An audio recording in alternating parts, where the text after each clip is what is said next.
যখন তারা আল্লাহর পথে দাঁড়িয়ে গেল এবং ঘোষণা করল, আমাদের মালিক তো হচ্ছেন তিনি, যিনি আসমান সমূহ ও জমিনের মালিক। আমরা কখনো আল্লাহ তাআলা ছাড়া আর কাউকে ডাকব না। যদি আমরা এমন অযৌক্তিক কথা বলি তাহলে তা হবে মারাত্মক দিন বিরোধী কাজ। এরা হচ্ছে আমাদের স্বজাতির লোক, যারা তাকে বাদ দিয়ে অসংখ্য মাবুদের গোলামি গ্রহণ করেছে। তারা যদি সত্যবাদী হয় তাহলে তারা স্পষ্ট দলিল নিয়ে আসে না কেন? তার চাইতে বড় জালেম আর কে, যে আল্লাহ তাআলার উপর মিথ্যা আরোপ করে? অতঃপর জোয়ানরা পরস্পরকে বলল, আল্লাহ তাআলা ছাড়া অন্যদের যারা মাবুদ বানায় তাদের কাছ থেকে তোমরা যখন বিচ্ছিন্ন হয়ে চলেই গেলে, তখন তোমরা এখান থেকে বের হয়ে বিশেষ একটি গুহায় গিয়ে আশ্রয় নাও। তোমাদের মালিক তোমাদের উপর তার রহমতের ছায়া বিস্তার করে দেবেন এবং তোমাদের বিষয়গুলো তোমাদের জন্য সহজ করে দেবেন। হে নবী, তুমি যদি সে গুহা দেখতে তাহলে দেখতে পেতে তারা তার মধ্যবর্তী এক প্রশস্ত চত্বরে অবস্থান করছে। সূর্য তার উদয়কালে তাদের গুহার দক্ষিণ পাশ দিয়ে হেলে যাচ্ছে, আবার যখন তা অস্ত যায় তখন তা গুহার বাম পাশ দিয়ে অতিক্রম করে। সূর্যের প্রখরতা কখনো তাদের কষ্টের কারণ হয় না। আসলে এ সবই হচ্ছে আল্লাহ তাআলার কুদরতের নিদর্শন। এসব নিদর্শনের মাধ্যমে আল্লাহ তাআলা যাকে হেদায়েত দান করেন সেই একমাত্র হেদায়েত প্রাপ্ত হয়, আর যাকে তিনি গোমরাহ করেন সে কখনো কোনো পথ প্রদর্শনকারী ও অভিভাবক পেতে পারে না। হে নবী, তুমি যদি দেখতে তাহলে তুমি তাদের ভাবতে তারা বুঝি জেগেই রয়েছে, যদিও তারা ছিল ঘুমন্ত।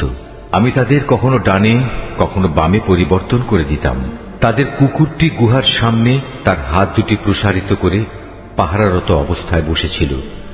তুমি যদি তাদের দিকে সত্যি উঁকি মেরে দেখতে তাহলে তুমি অবশ্যই তাদের কাছ থেকে পেছন ফিরে পালিয়ে যেতে এবং তাদের এ আজব দৃশ্য দেখে তুমি নিঃসন্দেহে ভয়ে আতঙ্কিত হয়ে যেতে।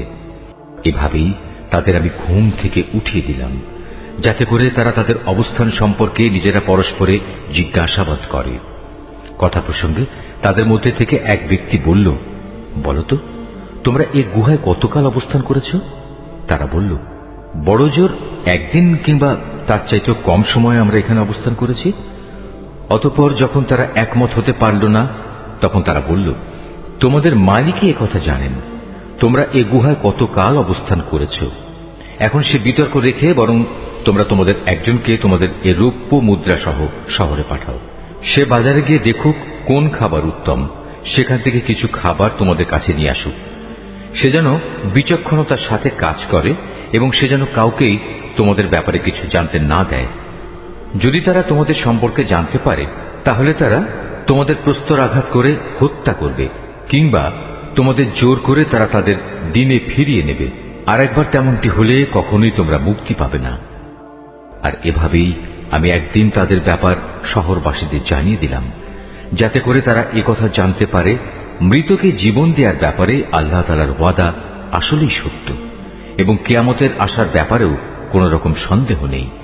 যখন তারা নিজেদের মধ্যে এ নিয়ে বিতর্ক করে যাচ্ছিল তখন কিছু লোক বলল, তাদের সম্মানে তাদের উপর একটি স্মৃতিসৌধ নির্মাণ করে দাও। আসলে তোমাদের মালিকই তাদের সম্পর্কে সর্বাধিক খবর রাখেন।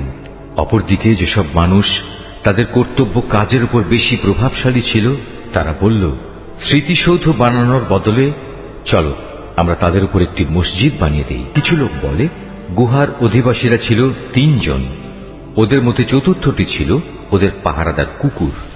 আবার কিছু লোক বলে তারা ছিল 5 জন, তাদের ষষ্ঠটি ছিল ওদের কুকুর। আসলে অজানা অদেখা বিষয়সমূহের প্রতি এরা খামাখা অনুমান নিক্ষেপ করি এ সব কিছু বলছে। তাদের কেউ বলে ওরা ছিল 7 জন এবং অষ্টমটি ছিল তাদের কুকুর। হে নবী, তুমি এদের বলো, হ্যাঁ আমার মালিক ভালো করেই জানেন ওদের আসল সংখ্যা কত ছিল। তাদের সংখ্যা খুব কম সংখ্যক লোকই বলতে পারে। তুমিও এদের ব্যাপারে সাধারণ আলোচনার বাইরে বেশি বিতর্ক করো না এবং তাদের সম্পর্কে খামাখা অন্য মানুষদের কাছেও জিজ্ঞাসাবাদ করো না। হে নবী, কখনো কোনো কাজের ব্যাপারে একথা বলো না, এ কাজ আমি আগামীকাল করব। হ্যাঁ, বরং এভাবে বলো, আল্লাহ তাআলা যদি চান তাহলেই আমি আগামীকাল এ কাজটা করব। যদি কখনো কোনো কিছু ভুলে যাও তাহলে তোমার মালিককে স্মরণ করো এবং বলো, সম্ভবত আমার মালিক এ কাহিনীর চাইতে নিকটতর কোনো কল্যাণ দিয়ে আমাকে পথ দেখাবেন। তারা তাদের এ গুহায় কাটিয়েছে মোট 300 বছর। কেউ অবশ্য এর সাথে আরো 9 বছর যোগ করেছে। হে নবী, তুমি বলো, বস্তুত একমাত্র আল্লাহ তাআলাই সঠিক করে বলতে পারেন ওরা গুহায় কত বছর কাটিয়েছে। আসমান সমূহ ও জমিনের যাবতীয় অজানা অদেখা বিষয়ের জ্ঞান তো একমাত্র তার জন্য নির্দিষ্ট রয়েছে। কত সুন্দর দ্রষ্টা তিনি, কত সুন্দর শ্রোতা তিনি। তিনি ছাড়া তাদের দ্বিতীয় কোনই অভিভাবক নেই। আল্লাহ তাআলা নিজের কর্তৃত্ব ও ক্ষমতায় অন্য কাউকে কখনো শরীক করেন না। হে নবী, তোমার উপর তোমার মালিকের যে কিতাব নাজিল করা হয়েছে তা তুমি তেলাওয়াত করতে থাকো। তার কিতাবে বর্ণিত কথাবার্তা রদবদল করার কেউই নেই। তিনি ছাড়া তুমি আর কোনই আশ্রয়স্থল পাবে না। হে নবী, তুমি নিজেকে সদা সেসব মানুষদের সাথে রেখে চলবে যারা সকাল সন্ধ্যায় তাদের মালিককে ডাকে। তারা একমাত্র তাঁরই সন্তুষ্টি কামনা করে এবং কখনো তাদের কাছ থেকে তোমার স্নেহের দৃষ্টি ফিরিয়ে নিও না। কখনো এমন কোন ব্যক্তির কথা মতো চলো না যার অন্তঃকরণকে আমি আমার স্মরণ থেকে গাফেল করে দিয়েছি। আর যে ব্যক্তি নিজের প্রবৃত্তির গোলামি করতে শুরু করেছে এবং যার কার্যকলাপ আল্লাহ তাআলার সীমানা লঙ্ঘন করেছে। হে নবী, তুমি বলো, এ সত্য দিন তোমাদের মালিকের পক্ষ থেকে এসেছে। সুতরাং যার ইচ্ছা সে এর উপর ঈমান আনুক, আর যার ইচ্ছা সে তা অস্বীকার করুক। আমি তো এই অস্বীকারী জালেমদের জন্য এমন এক আগুন প্রস্তুত করে রেখেছি যার বেষ্টনী তাদের পুরোপুরি পরিবেষ্টন করে রাখবে। যখন তারা পানির জন্য ফরিয়াদ করতে থাকবে তখন এমন এক গলিত ধাতুর মতো পানীয় দ্বারা তাদের ফরিয়াদের জবাব দেয়া হবে যা তাদের সমগ্র মুখমণ্ডল জ্বালিয়ে পুড়িয়ে দেবে। কি ভীষণ হবে সে পানীয়, আর কি নিকৃষ্ট হবে তাদের আশ্রয়ের স্থানটি। আর যারাই আল্লাহ তাআলার উপর ঈমান এনেছে এবং ভালো কাজ করেছে তাদের কোনো আশঙ্কা নেই। আমি কখনো তাদের বিনিময় বিনষ্ট করি না যারা নেক কাজ করে। এদের জন্য রয়েছে এমন এক স্থায়ী জান্নাত যার পাদদেশ দিয়ে ঝর্ণাধারা প্রবাহিত হবে। তাদের সেখানে সোনার কাঁকুন দ্বারা অলঙ্কৃত করা হবে। তারা পরিধান করবে সূক্ষ্ম ও পুরু রেশমের পোশাক।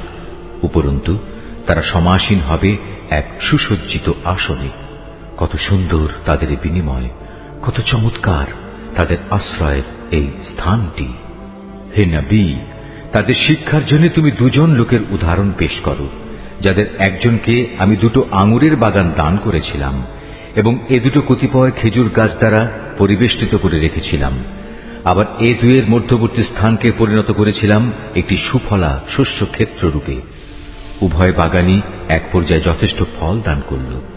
ফলদানে বাগান 2 কোন রকম ত্রুটি করেনি। উভয় বাগানের ফাঁকে ফাঁকে আমি পানির ঝর্ণাধারাও প্রবাহিত করে রেখেছিলাম। এক পর্যায়ে তার অনেক ফল হয়ে গেল। অতঃপর একদিন সে তার সাথীকে কথা প্রসঙ্গে বলল, দেখো, আমি ধন সম্পদের দিক থেকে তোমার চাইতে যেমন বড়, তেমনি জনবলেও আমি তোমার চাইতে বেশি শক্তিশালী। নিজের শক্তি সামর্থ্যের ব্যাপারে বাড়াবাড়ি করতে করতে সে নিজের বাগানে গিয়ে প্রবেশ করল এবং বলল, আমি ভাবতেই পাচ্ছি না এ বাগানের সৌন্দর্য কোনোদিন নিঃশেষ হয়ে যাবে। আমি এও মনে করি না একদিন এসব ধ্বংস হয়ে কিয়ামত প্রতিষ্ঠিত হবে এবং কিয়ামতের পর আমাকে যদি আমার মালিকের সামনে ফিরিয়ে নেওয়াও হয় তাহলে এর চাইতে উৎকৃষ্ট কোনো কিছু আমি সেখানে পাব। তার সে গরিব সাথীটি যে তার সাথে কথা বলছিল বলল, এ পার্থিব সম্পদ দেখে তুমি কি সত্যি সে মহান সত্তাকে অস্বীকার করছো, যিনি তোমাকে প্রথমত মাটি থেকে অতঃপর শুক্র কণা থেকে পয়দা করেছেন, পরিশেষে তিনি তোমাকে একটি মানুষের আকৃতিতে পূর্ণাঙ্গ করেছেন? কিন্তু আমি তো বিশ্বাস করি সেই সৃষ্টিকর্তা আল্লাহ তাআলাই হচ্ছেন আমার মালিক এবং আমার মালিকের কোনো কাজের সাথেই আমি কাউকে শরীক করি না। কত ভালো হতো তুমি যখন তোমার ফলবতী বাগানে প্রবেশ করলে তখন যদি তুমি একথা বলতে, আল্লাহ তাআলা যা চেয়েছেন তাই হয়েছে। আল্লাহ তাআলা ব্যতি রেখে কারোই কিছু ঘটানোর শক্তি নেই। যদিও তুমি আমাকে ধনে জনে তোমার চাইতে কম দেখলে, কিন্তু আমি আল্লাহ তাআলার উপর ঈমান রাখি। সম্ভবত আমার মালিক আমাকে তোমার এ পার্থিব বাগানের চাইতে উৎকৃষ্ট আখিরাতের কোনো বাগান দান করবেন এবং অকৃতজ্ঞতার জন্য তোমার বাগানের উপর আসমান থেকে এমন কোনো বিপর্যয় নাজিল করবেন ফলে তা উদ্ভিদ শূন্য এক বিরান ভূমিতে পরিণত হয়ে যাবে, কিংবা তার পানি তার জমিনের নিচেই অন্তর্হিত হয়ে যাবে। তেমন কিছু হলে তুমি কখনো তা আবার খুঁজে আনতে পারবে না। অতঃপর তাই ঘটল। তার বাগানের ফল ফলারিকে বিপর্যয় এসে ঘিরে ফেলল। তখন সে ব্যক্তি সেই ব্যয়ের উপর যা সে বাগানের শোভাবর্ধনের পেছনে করেছিল হাতের উপর হাত রেখে আক্ষেপ করতে লাগল। বাগানের অবস্থা এমন হল যাতে মুখ থুবড়ে পড়ে থাকলো এবং সে নিজের ভুল বুঝতে পেরে বলতে লাগলো, কত ভালো হতো যদি আমি আমার মালিকের ক্ষমতার সাথে অন্য কাউকে শরিক না করতাম।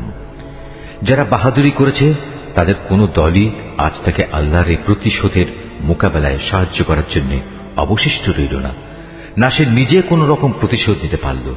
কেননা এখানে রক্ষা করার যাবতীয় এখতিয়ার একমাত্র আল্লাহ তাআলার, যিনি একমাত্র সত্য। পুরস্কার দানে ও পরিণাম নির্ধারণে তিনিই উত্তম। হে নবী, তুমি এদের কাছে দুনিয়ার জীবনের উদাহরণ পেশ করো। এই জীবনটা হচ্ছে এমন যেমন আমি আকাশ থেকে পানি বর্ষণ করি, যার কারণে জমিনের উদ্ভিদ ঘন সুশোভিত হয়ে ওঠে, অতঃপর এক সময় বাতাসটা উড়িয়ে নিয়ে ফেরে। মূলত আল্লাহ তাআলা সব কিছুর উপর প্রচন্ড ক্ষমতাবান। ধন সম্পদ ও সন্তান সন্ততি হচ্ছে তোমাদের পার্থিব জীবনের কতিপয় অস্থায়ী সৌন্দর্য মাত্র। চিরস্থায়ী হচ্ছে মানুষের নেক কাজ, আর তা হচ্ছে তোমার মালিকের কাছে পুরস্কার পাওয়ার জন্য অনেক ভালো। আর কোন কল্যাণময় কিছু কামনা করতে গেলেও তা হচ্ছে উত্তম। যেদিন আমি পাহাড় সমূহকে চলমান করে সরিয়ে দেব এবং তুমি এই পৃথিবীকে দেখবে তা একটি শূন্য প্রান্তর, সেদিন আমি তাদের মানবকুলকে এক জায়গায় জড়ো করব, কোনো একজনকেও আমি বাদ দেব না।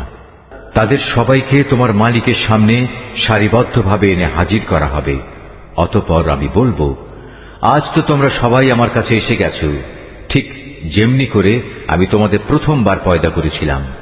কিন্তু তোমরা অনেকেই মনে করতে আমি তোমাদের দ্বিতীয়বার আমার কাছে হাজির করার জন্য কোনো সময়সূচি নির্ধারণ করে রাখিনি। অতঃপর তাদের সামনে আমলনামা রাখা হবে।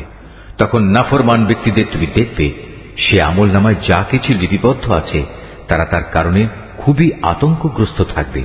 তারা বলতে থাকবে, হায় দুর্ভাগ্য আমাদের, এ আবার কেমন গ্রন্থ! এ তো দেখছি আমাদের জীবনের ছোট কিংবা বড় প্রত্যেক বিষয়েরই হিসাব রেখেছে। তারা যা কিছু করেছে তার প্রতিটি বস্তুই তারা সে গ্রন্থে মজুদ দেখবে। তোমার মালিক সেদিন কার উপর বিন্দুমাত্র জুলুমও করবেন না। স্মরণ করো যখন আমি ফেরেশতাদের বলেছিলাম তোমরা সবাই আদমকে সাজদা করো, তখন তারা সবাই সাজদা করল, কিন্তু ইবলিস সাজদা করল না। সে ছিল আসলে জিনদেরই একজন। সে তার মালিকের আদেশের নাফরমানি করল। যে এত বড় নাফরমানি করল, তোমরা কি তাকে এবং তার বংশধরদের আমার বদলে তোমাদের অভিভাবক হিসেবে গ্রহণ করে চলেছ? অথচ প্রথম দিন থেকেই সে তোমাদের প্রকাশ্য দুশমন। চেয়ে দেখো, জালেমদেরকে নিকৃষ্ট বিনিময় দেয়া হয়েছে। আকাশমণ্ডলী ও পৃথিবী সৃষ্টি করার সময় আমি তাদের কাউকে ডাকিনি, এমনকি স্বয়ং তাদের নিজেদের বানানোর সময়ও তো আমি তাদের ডাকিনি। আসলে আমি তো অক্ষম ছিলাম না যে তাদের পরামর্শ আমার দরকার। অন্যদের যারা গোমরা করে আমি তাদের সাহায্য গ্রহণ করি না। যেদিন তিনি এদের বলবেন, তোমরা তাদের ডাকো যাদের তোমরা আমার শরীক মনে করতে, ওরা তাদের ডাকবে, কিন্তু তারা তাদের এ ডাকে কোনোই সাড়া দেবে না। আমি এদের উভয়ের মাঝখানে এক মরণ ফাঁদ রেখে দেব। এ নাফরমান লোকেরা যখন আযাব দেখতে পাবে তখন তারা বুঝে যাবে তারা এক্ষুনি সেখানে গিয়ে পতিত হচ্ছে, আর একবার সেখানে পতিত হলে ওরা তা থেকে কখনোই মুক্তির পথ পাবে না। আমি মানুষের বোঝার জন্য এই কোরআনে সব ধরনের উপমা ও উদাহরণ বিশদভাবে বর্ণনা করেছি, কিন্তু মানুষের অধিকাংশই এ নিয়ে তর্ক করে। হেদায়েত যখন মানুষের সামনে এসে গেল তখন ঈমান আনা ও গুনাহের জন্য তাদের মালিকের কাছে ক্ষমা চাওয়া থেকে তাদের কোন জিনিস বিরত রাখছে? তারা সম্ভবত পূর্ববর্তী মানুষদের অবস্থা তাদের কাছে এসে পৌঁছানোর কিংবা আমার আযাব তাদের সামনে এসে হাজির হবার অপেক্ষা করছে। আমি তো রসুলদের পাঠাই যে তারা মানুষদের জন্য জান্নাতের সুসংবাদবাহী ও জাহান্নামের সতর্ককারী হবে, কিন্তু যারা কুফরি করেছে তারা ছোটখাটো বিষয় নিয়ে ঝগড়া শুরু করে যাতে তারা সত্যকে ব্যর্থ করে দিতে পারে। মূলত তারা আমার আয়াতসমূহকে এবং যেসব বিষয় দিয়ে তাদের জাহান্নাম থেকে সতর্ক করা হয়েছিল তাকে বিদ্রূপের বিষয়ে পরিণত করে নিয়েছে। তার চাইতে বড় জালেম আর কে আছে যাকে তার মালিকের আয়াতসমূহ স্মরণ করিয়ে দেয়া হচ্ছে এবং সে এর থেকে মুখ ফিরিয়ে দিচ্ছে। সর্বোপরি যা কিছু গুনাহের বোঝা তার হাত দুটো অর্জন করেছে সে তা ভুলে যায়। আমি তাদের অন্তরের উপর জাহেলিয়াতের আবরণ লাগিয়ে দিয়েছি, যেন তারা সত্য দিন বুঝতে না পারে। এমনি ভাবে তাদের কানেও এক ধরনের কঠিন বস্তু ঢেলে দিয়েছি, এ কারণে তারা সত্য কথা শুনতে পায় না। অতএব হে নবী, তুমি ওদের যতই হেদায়েতের পথে ডাকো না কেন, তাদের কখনো হেদায়েত দেয়া হবে না। হে নবী, তোমার মালিক বড়ই ক্ষমাশীল ও দয়াবান। তিনি যদি তাদের সবাইকে তাদের কৃতকর্মের জন্য শাস্তি দিতে চাইতেন, তাহলে তিনি সহজেই তা ত্বরান্বিত করতে পারতেন। বরং এর পরিবর্তে তাদের জন্য শাস্তির একটি প্রতিশ্রুত ক্ষণ রাখা আছে, যা থেকে ওদের কারোই পরিত্রাণ নেই। এই জনপদ ও তাদের অধিবাসীরা যখন আল্লাহ তাআলা সীমা লঙ্ঘন করেছিল, তখন আমি তাদের নির্মূল করে দিয়েছি। তাদের ধ্বংসের জন্যও একটি দিনক্ষণ নির্দিষ্ট ছিল। হে নবী, তুমি এদের মূসার ঘটনা শোনাও। যখন মূসা তার খাদেমকে বলল, যতক্ষণ পর্যন্ত আমি দুটো সাগরের মিলনস্থলে না পৌঁছব, ততক্ষণ পর্যন্ত আমি আমার পরিকল্পনা থেকে ফিরে আসব না। যদি আমাকে এজন্য দীর্ঘ সময় পর্যন্ত চলতে হয়, তবু আমি চলতে থাকব। যখন তারা উভয়ে সেই প্রত্যাশিত দুটো সাগরের সঙ্গম স্থলে এসে পৌঁছল, তখন তারা উভয়ই তাদের খাবারের জন্য রাখা মাছটির কথা ভুলে গেল। সে মাছটি ছুটে গিয়ে সুড়ঙ্গের মতো একটি পথ করে সহজেই সাগরে চলে গেল। যখন তারা আরো কিছু দূর এগিয়ে গেল, তখন সে তার খাদেমকে বলল, এবার আমাদের নাস্তা নিয়ে এসো। আমরা আজকের সফরে সত্যি ভারী ক্লান্ত হয়ে পড়েছি। সে বলল, তুমি কি দেখোনি, আমরা যখন শিলাখণ্ডের পাশে বিশ্রাম করছিলাম, তখন আমি মাছের কথা ভুলেই গিয়েছিলাম। আসলে শয়তানি আমাকে ভুলিয়ে দিয়েছে যে আমি তার কথাটা স্মরণ রাখব। আর সে মাছটিও কি আশ্চর্যজনক পদ্ধতিতে নিজের পথ ধরে সাগরের দিকে নেমে গেল। সে বলল, হ্যাঁ, এই তো হচ্ছে সেই জায়গা যে স্থানটির আমরা সন্ধান করছিলাম। মাছটি চলে যাওয়ার জায়গাই হচ্ছে সাগরের মিলনস্থল। অতঃপর তারা নিজেদের পথের চিহ্ন ধরে ফিরে চলল। এরপর তারা সেখানে পৌঁছলে তারা আমার বান্দাদের মাঝ থেকে একজন পুণ্যবান বান্দাকে সেখানে পেল, যাকে আমি আমার অনুগ্রহ দান করেছি। উপরন্তু তাকে আমি আমার কাছ থেকে বিশেষ জ্ঞান দান করেছিলাম। মূসা তাকে বলল, আমি কি তোমার অনুসরণ করতে পারি, যাতে করে আল্লাহ তাআলার কাছ থেকে যে জ্ঞান তোমাকে শেখানো হয়েছে তার কিছু অংশ তুমি আমাকে শেখাতে পারো? সে বলল, হ্যাঁ পারো, তবে আমার সাথে থেকে তা তুমি কখনো ধৈর্য ধারণ করতে পারবে না। অবশ্য এটাও ঠিক, যে বিষয়ে তোমার জ্ঞান সীমার বাইরে, তার উপর তুমি ধৈর্য ধরবেই বা কি করে? সে বলল, আল্লাহ তাআলা যদি চান, তাহলে তুমি আমাকে ধৈর্যশীল হিসেবেই পাবে। আমি তোমার কোনো আদেশেরই বরখেলাপ করব না। সে বলল, আচ্ছা, যদি তুমি আমাকে অনুসরণ করোই, তাহলে কোনো বিষয় নিয়ে আমাকে কিছু জিজ্ঞেস করবে না, যতক্ষণ না সে কথা আমি নিজেই তোমাকে বলে দেব। অতঃপর তারা দুজন পথ চলতে শুরু করল। নদীর পাড়ে এসে উভয়ই একটি নৌকায় আরোহণ করল। নৌকায় উঠেই সে তাতে ছিদ্র করে দিল। সে বলল, তুমি কি এজন্য তাতে ছিদ্র করে দিলে যেন এর আরোহীতে তুমি ডুবিয়ে দিতে পারো? তুমি সত্যিই এক গুরুতর অন্যায় কাজ করেছ। মূসার কথা শুনে সে বলল, আমি কি তোমাকে একথা বলিনি, আমার সাথে থেকে তুমি কখনো ধৈর্য ধারণ করতে পারবে না? সে বলল, আমি যে ভুল করেছি সে ব্যাপারে তুমি আমাকে পাকড়াও করো না, এবং এ ব্যাপারে আমার উপর বেশি কঠোরতাও আরোপ করো না। আবার তারা পথ চলতে শুরু করল। কিছু দূর গিয়ে তারা উভয়ে একটি কিশোর বালক পেল। সাথে সাথে সে তাকে হত্যা করে ফেলল। এ কাজ দেখে সে বলল, তুমি তো কোন রকম হত্যার অপরাধ ছাড়াই একটি নিষ্পাপ জীবনকে বিনাশ করলে। তুমি সত্যি একটা গুরুতর অন্যায় কাজ করে ফেলেছ। সে বলল, আমি কি তোমাকে একথা বলিনি যে তুমি আমার সাথে থেকে ধৈর্য ধরতে পারবে না? সে বলল, যদি এরপর আর একটি কথাও আমি তোমাকে জিজ্ঞেস করি, তাহলে তুমি আমাকে তোমার সাথে রেখো না। অবশ্য এখন তো তুমি আমার পক্ষ থেকে ওজর পেশ করার প্রান্ত সীমায় পৌঁছে গেছো। আবার তারা চলতে শুরু করল। কিছু দূর এগিয়ে তারা জনপদের অধিবাসীদের কাছে পৌঁছল। সেখানে পৌঁছে তারা সেই জনপদের অধিবাসীদের কাছে কিছু খাবার চাইল, কিন্তু তারা তাদের মেহমানদারি করতে অস্বীকার করল। অতঃপর সেখানে তারা একটি পতনোন্মুখ পুরনো প্রাচীর দেখতে পেল। সে প্রাচীরটা সোজা করে দিল। সে বলল, তুমি চাইলে তো এদের কাছ থেকে এর উপর কিছু পারিশ্রমিক গ্রহণ করতে পারতে। সে বলল, বেশ, এখানেই তোমার আমার মধ্যে বিচ্ছেদ হয়ে গেল। কিন্তু তার আগে যেসব কথার ব্যাপারে তুমি আমার সাথে ধৈর্য ধরে থাকতে পারোনি, তার ব্যাখ্যা আমি তোমাকে বলে দিতে চাই। প্রথম ঘটনাটি হচ্ছে নৌকা সম্পর্কিত। মূলত তা ছিল কয়েকজন গরিব মানুষের মালিকানাধীন। তারা এটা দিয়ে সমুদ্রে জীবিকা অন্বেষণের কাজ করত, কিন্তু আমি নৌকাটিতে একটা ছিদ্র করে তাকে ত্রুটিযুক্ত করে দিতে চাইলাম, কারণ তাদের সামনেই ছিল এমন এক বাদশা যে ত্রুটিবিহীন যে নৌকাই পেত তা বল প্রয়োগে ছিনিয়ে নিত। আর হ্যাঁ, সে কিশোরটির ঘটনা। তার পিতামাতা উভয় ছিল মোমেন। আমি আশঙ্কা করলাম বড় হয়ে সে এদের দুজনকেই আল্লাহর নাফরমানি ও কুফর দ্বারা বিভ্রান্ত করে দেবে। আমি চাইলাম তাদের মালিক তার বদলে তাদের এমন একটি সন্তান দান করবেন যে দিনদারি ও রক্তের সম্পর্ক রক্ষার ব্যাপারে তা চাইতে অনেক ভালো প্রমাণিত হবে। সর্বশেষ ওই যে প্রাচীরটির ব্যাপার, আসলে তা ছিল শহরের দুটি এতিম বালকের। এর নিচেই তাদের জন্য রক্ষিত ছিল গুপ্ত ধনভাণ্ডার। ওদের পিতা ছিল একজন নেককার ব্যক্তি। এই কারণেই তোমার মালিক চাইলেন ওরা বয়ঃপ্রাপ্ত হোক এবং তাদের সে ভাণ্ডার থেকে তারা সম্পদ বের করে আনুক। এই প্রাচীরটাকেই আমি তাদের বড় হওয়া পর্যন্ত দাঁড় করিয়ে রাখতে চেয়েছিলাম।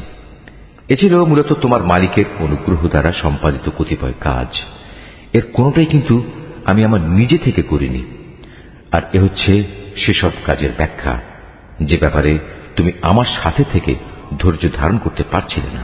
হে নবী, এরা তোমার কাছে জুলকারনাইন সম্পর্কে জানতে চায়। তুমি তাদের বলো, হ্যাঁ, আমি আল্লাহর কেতাব থেকে তার বিবরণ তোমাদের কাছে এক্ষুনি পড়ে শোনাচ্ছি। আল্লাহ তাআলা বলছেন, আমি জমিনের বুকে তাকে বিপুল রাজনৈতিক ক্ষমতা দান করেছিলাম এবং আমি তাকে এর জন্য প্রয়োজনীয় সব উপায় উপকরণও দান করেছিলাম। একবার সে সফরে বেরোবার প্রস্তুতি গ্রহণ করতে লাগল। চলতে চলতে এমনিভাবে সে সূর্যের অস্তগমনের জায়গায় গিয়ে পৌঁছল। সেখানে গিয়ে সে সূর্যকে সাগরের কালো পানিতে ডুবতে দেখল।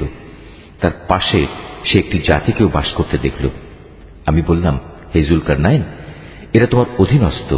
তুমি ইচ্ছে করলে তাদের শাস্তি দিতে পারো অথবা তাদের সাথে তুমি সদয় ভাব গ্রহণ করতে পারো। সে বলল, হ্যাঁ, এদের মাঝে যে আল্লাহর সাথে বিদ্রোহ করবে তাকে আমি অবশ্যই শাস্তি দেব। অতঃপর তাকে যখন তার মালিকের সামনে ফিরিয়ে নেওয়া হবে তখন তিনি তাকে আরো কঠিন শাস্তি দেবেন। অপরদিকে যে ব্যক্তি আল্লাহর উপর ঈমান আনে এবং নেক কাজ করে তার জন্য আখিরাতে থাকবে উত্তম পুরস্কার। আর আমিও তার সাথে আমার কাজকর্ম সম্পাদনের সময় একান্ত বিনম্র ব্যবহার করব। অতঃপর সে আর এক অভিযানে পথে বেরোল। এমনকি চলতে চলতে সে সূর্যোদয়ের স্থানে গিয়ে পৌঁছল। তখন সে সূর্যকে এমন একটি জাতির উপর দিয়ে উদয় হতে দেখল যাদের জন্য তার প্রখর তাপ থেকে আত্মরক্ষার জন্য আমি কোনো অন্তরাল সৃষ্টি করে রাখিনি। জুলকারনাইনের ঘটনা ছিল এরকমই। আমার কাছে সে সম্পর্কিত পুরোপুরি খবরই মজুদ আছে। অতঃপর সে আর এক অভিযানে পথে বেরোল। এমনকি পথ চলতে চলতে সে দুটো প্রাচীরের মধ্যবর্তী স্থানে গিয়ে পৌঁছল। দুই পর্বতের মধ্যবর্তী স্থানে পৌঁছে সে এমন এক সম্প্রদায়ের লোকদের পেল যারা জুলকারনাইনের কোনো কথাই তেমন বুঝতে পারছিল বলে মনে হল না। তারা অতি কষ্টে তাকে বলল, হে বাদশাহ জুলকারনাইন, অবশ্যই ইয়াজুজ মাজুজ নামক দুটো সম্প্রদায় এই জমিনে নানা রকম বিপর্যয় সৃষ্টিকারী। এমত অবস্থায় তাদের থেকে বাঁচার জন্য আমরা কি তোমাকে এ শর্তে কোন রকম একটা কর দেব যে তুমি আমাদের এবং তাদের মাঝে একটি প্রাচীর বানিয়ে দেবে? সে বলল, কোনো কর নেওয়ার প্রয়োজন নেই, কেননা আমার মালিক আমাকে যা কিছু দিয়ে রেখেছেন তাই আমার জন্য ভালো। হ্যাঁ, শারীরিক শক্তি দ্বারা তোমরা আমাকে সাহায্য করতে পারো। আমি তোমাদের এবং তাদের মাঝে এক মজবুত প্রাচীর বানিয়ে দেব। তোমরা আমার কাছে এ কাজের জন্য লোহার পাতসমূহ নিয়ে এসো। অতঃপর সে অনুযায়ী তা আনা হলো এবং প্রাচীর তৈরির কাজও শুরু হলো। যখন মধ্যবর্তী ফাঁকা স্থানটি পূর্ণ হয়ে লৌহ স্তূপগুলো দুটো পর্বতে সমান হয়ে গেল তখন সে তাদের লক্ষ্য করে বলল, তোমরা হাঁপড়ে দম দিতে থাকো। অতঃপর যখন তা আগুনের মতো উত্তপ্ত হল তখন সে বলল, এখন তোমরা আমার কাছে কিছু গলানো তামা নিয়ে এসো, আমি তা এর উপর ঢেলে দেব। সুতরাং এভাবেই এমন একটি মজবুত প্রাচীর তৈরি হয়ে গেল যে তারা তার উপর উঠতে সক্ষম হল না, না তারা তা ভেদ করে বাইরে আসতে পারল। জুলকারনাইন বলল, এই যা কিছু হয়েছে তা সবই আমার মালিকের অনুগ্রহে হয়েছে, কিন্তু যখন আমার মালিকের ওয়াদা মতো কিয়ামত আসবে তখন তিনি তা চূর্ণ বিচূর্ণ করে একাকার করে দেবেন। আর আমার মালিকের ওয়াদা হচ্ছে সত্য ওয়াদা। কিয়ামতের আগে আমি তাদের দলে দলে ছেড়ে দেব তারা সমুদ্রের ঢেউয়ের আকারে একদল আরেক দলের মধ্যে প্রবিষ্ট হবে। যখন সিঙায় ফুৎকার দেয়া হবে তখন তাদের সবাইকে আমি হাসরের ময়দানে একত্রিত করব। সেদিন আমি জাহান্নামকে তার অবিশ্বাসীদের সামনে এনে হাজির করব, যাদের চোখের মধ্যে আমার স্মরণ থেকে আবরণ পড়েছিল, তারা হেদায়েতের কথাই শুনতে পেত না। কাফেররা কি একথা মনে করে নিয়েছে যে তারা আমার বদলে আমারই কতিপয় গোলামকে অভিভাবক বানিয়ে নেবে, আর আমি এ ব্যাপারে তাদের কোনো জিজ্ঞাসাবাদই করব না? আমি তো জাহান্নামকে কাফেরদের মেহমানদারির জন্য সাজিয়ে রেখেছি। হে নবী, এদের তুমি বলো, আমি কি তোমাদের এমন লোকদের কথা বলবো যারা আমলের দিক থেকে সম্পূর্ণ ক্ষতিগ্রস্ত হয়ে পড়েছে? এরা হচ্ছে সেসব লোক যাদের সমুদয় প্রচেষ্টা এই দুনিয়ায় বিনষ্ট হয়ে গেছে, অথচ তারা মনে মনে ভাবছে তারা বুঝি ভালো কাজই করে যাচ্ছে। এরাই হচ্ছে সেসব লোক যারা তাদের মালিকের আয়াতসমূহকে অস্বীকার করে এবং অস্বীকার করে তার সাথে ওদের সাক্ষাতের বিষয়টিও। এর ফলে ওদের সব কর্মই নিষ্ফল হয়ে যায়। তাই কিয়ামতের দিন আমি তাদের জন্য ওজনের কোনো মানদণ্ড স্থাপন করব না। এটাই জাহান্নাম, এটাই হলো তাদের যথার্থ পাওনা। কেননা তারা স্বয়ং স্রষ্টাকে অস্বীকার করেছে, উপরন্তু তারা আমার আয়াতসমূহ ও তার বাহক রসুলদের বিদ্রুপের বিষয় হিসেবে গ্রহণ করেছে। অপরদিকে যারা আল্লাহ তাআলার উপর ঈমান এনেছে এবং সে অনুযায়ী নেক আমল করেছে, তাদের মেহমানদারির জন্য জান্নাতুল ফিরদাউস সাজানো রয়েছে। সেখানে তারা চিরদিন থাকবে। সেদিন তারা সেখান থেকে অন্য কোথাও যেতে চাইবে না। হে নবী, তুমি এদের বলো, আমার মালিকের প্রশংসার কথাগুলো লিপিবদ্ধ করার জন্য যদি সমুদ্র কালি হয়ে যায়, তাহলে আমার মালিকের জ্ঞানের কথা লেখা শেষ হওয়ার আগেই সমুদ্র শুকিয়ে যাবে। এমনকি যদি আমি তার মতো আরো সমুদ্রকে লেখার কালি করে সাহায্য করার জন্য নিয়ে আসি, তবু। হে নবী, তুমি এদের বলো, আমি তো তোমাদের মতোই একজন রক্ত মাংসের মানুষ, তবে আমার উপর ওহী নাজিল হয়, আর সে ওহীর মূল কথা হচ্ছে তোমাদের মাবুদ হচ্ছেন একজন। অতএব তোমাদের মাঝে যদি কেউ তার মালিকের সাক্ষাৎ কামনা করে, সে যেন হামেশা নেক আমল করে, সে যেন কখনো তার মালিকের ইবাদতে অন্য কাউকে শরীক না করে।